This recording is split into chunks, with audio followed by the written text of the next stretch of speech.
Oi, gente, tudo bem? Mais uma vez vamos nos encontrar para o nosso estudo. Hoje a gente está no capítulo 5, a blindagem da alma afetada pelo abandono, pela dor do abandono. É o capítulo 5, tá?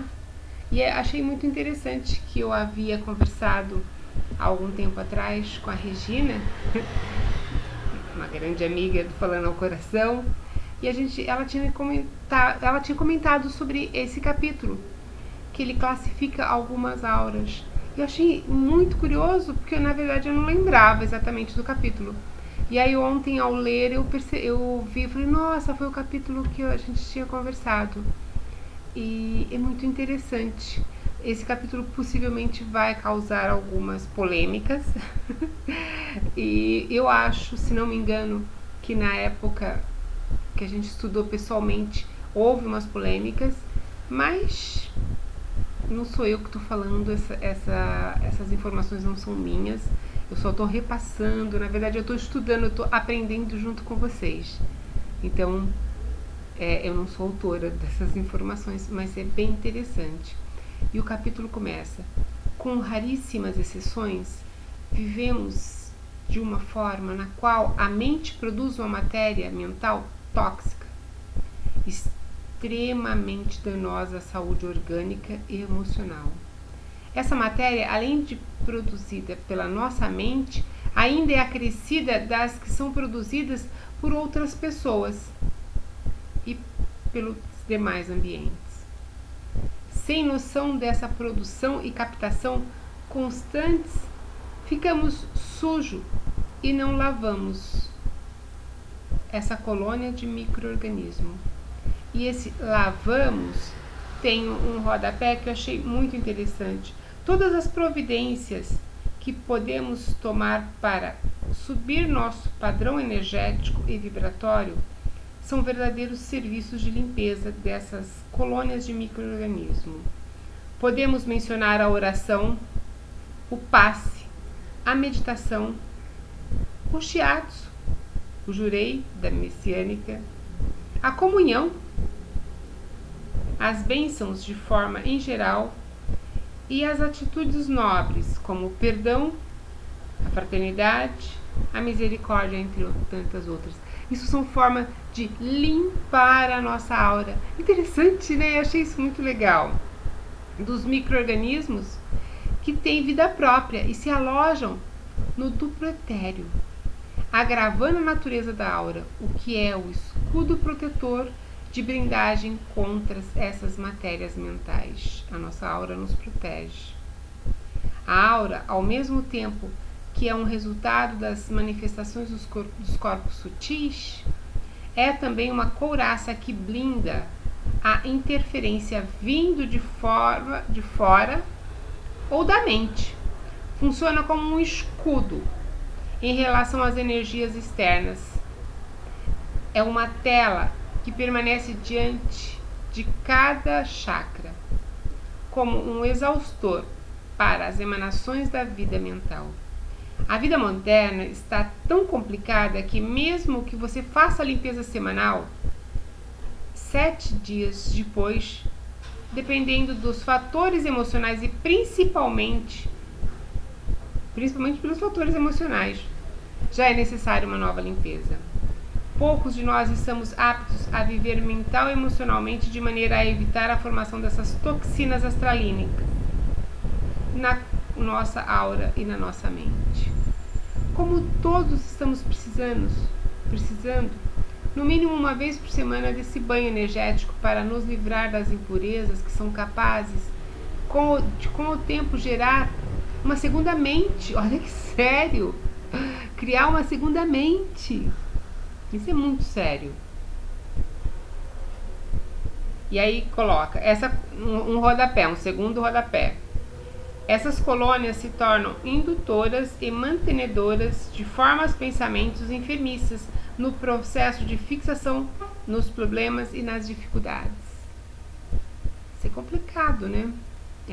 E a gente que forma, na maioria das vezes. na órbita do duplo etéreo, ou seja, uma colônia de micro-organismo com vida própria. Estudos recentes no Hospital Esperança, nas últimas 2 décadas, realizados em desencarnados e encarnados que se ofereceram para a pesquisa no desdobramento do sono, mostraram claramente algumas características encontradas em mais de 90% dos casos das doenças emocionais decorridas da ferida do abandono. E vejamos alguns tipos de auras. A aura do magoado, a pessoa magoada, é marcadamente composta por pequenos espinhos, saliências pontiagudas que irradiam um forte campo de energia, com coloração marrom avermelhada, com acentuada intensidade de calor. Observa-se que durante o contato dessas pessoas, nos seus relacionamentos diários com amigos, familiares e afeto em geral, essas agulhas começam a emitir um fulgro rotatório no sentido anti-horário, como se fosse um redemoinho assim, criando uma couraça em tom marrom. Esse movimento indicava o recolhimento, abstração, autovitimismo e autoflagelação com as ofertas recebidas. Os efeitos danosos decorrentes podem ser percebidos no corpo físico em forma de irritação, desvitalização, sufocamento respiratório e o aumento da tristeza. Isso daí são as pessoas que são magoadas, que são aquelas pessoas que têm a aura magoada. A aura do carente. Foi examinada e foram constatados pequenos buracos ao longo de toda a estrutura, o que facilita a entrada de toxicidade do ambiente externo e de outras pessoas. Com observações mais detalhadas, notou-se que aqueles orifícios existiam uma forma de sucção. Por aqui ele sugava para dentro todo o que encontrava, as áreas, principalmente nas áreas do intestino e do estômago, que eram as mais afetadas, uma vez que ali era descarregado tudo que ele sugava de fora, tudo de ruim, tudo de energias tóxicas. Esses são os carentes, eles estão sempre puxando, querendo mais. Aura do solitário. Se parece com uma pele de jacaré, com placas duras e serrilhadas, que incham quando o nível de solidão causa muita dor. Igualmente, nesses gomos energéticos, pode-se perceber a presença de uma força de sucção, com a diferença de que os materiais tóxicos absorvidos são enviados diretamente para a região cerebral, interferindo drasticamente nos neurônios e no sistema nervoso central. Olha que sério, seu solitário. E a aura dos portadores de medo crônico. Parece uma pele recoberta de acne inflamada, de acne eu entendo, que inflam e desinflam, seguindo o ritmo do movimento respiratório. Ela emana uma energia quente, de cor alaranjada, intensa, e não absorve a matéria tóxica do ambiente, dos outros ansiosos. Ao contrário, ela a tritura, como se fosse portadoras de um filtro. E enquanto isso ocorre nos ansiosos, uma dose muito elevada de energia vital. Ela gasta muita energia vital, porque é utilizada nessa trituração, causando uma sobrecarga dos sistemas de força e diversas dores físicas. A caminho dos quadros de fibromialgia e formações de bolsões energéticos. Geralmente a pessoa que tem medo crônico pode ver que ela tem um quadro físico de fibromialgia. As auras nesse estado são responsáveis por um ônus adicional nas nossas lutas interiores, uma vez que espiamos a dor do abandono e sentindo um profundo desamparo da vida. Somente com uma dedicação constante ao processo de educação emocional focado na amorosidade é que obteremos melhores condições no campo energético para a realização dessa blindagem. Entende? Somente primeiro passo é diagnosticarmos, é assumirmos nossos problemas, assumirmos os nossos grandes defeitos. Segundo passo é começar a trabalhar a melhora disso. Somente assim a gente vai conseguir blindar a nossa aura. Interessante, né? Até que isso aconteça e possamos colher os frutos mais expressivos da melhora interior, porque tudo está ligado à reforma íntima, sugerimos que façamos o estudo e a prática do Pai Nosso, como nos orienta o Evangelho segundo o Espiritismo, no capítulo 28, item 2. E aí eu vou ler o pedacinho do capítulo 28, item 2 do Evangelho segundo o Espiritismo.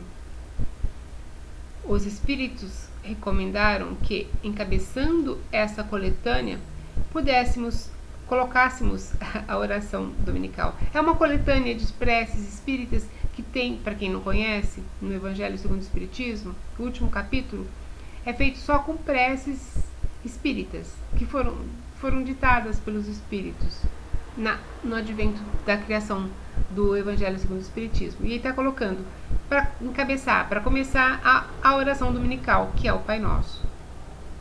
Não somente como uma prece, mas também como um símbolo de todas as preces.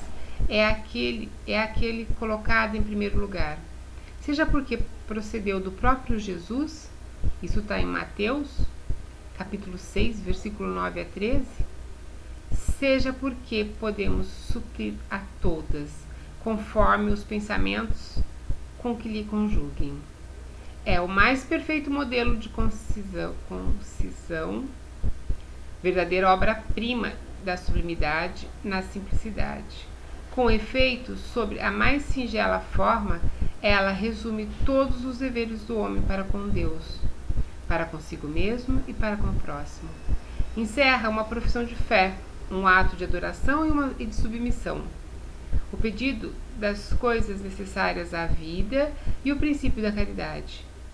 Quem diga em intenção de alguém, pede para este e pedirá para si mesmo. Interessante, aqui os espíritos estão explicando para a gente o Pai Nosso, a importância do Pai Nosso. É a prece é bom, né? É a cebolinha. É a prece que o próprio Cristo nos deu. Um estudo atento das anotações dessa obra vai oferecer conteúdo que vão ajudar uma meditação mais profunda para que a oração dominical seja feita de forma técnica de reequilíbrio energético, produzindo maior vigor para o campo áurico. No mundo físico existem vários estudos e técnicas recomendadas à aplicação da oração do Pai Nosso, correlacionados cada parte com um chakra. O aprofundamento desse tema poderá ensejar uma iniciativa oportuna de autodefesa psíquica e energética de raro valor.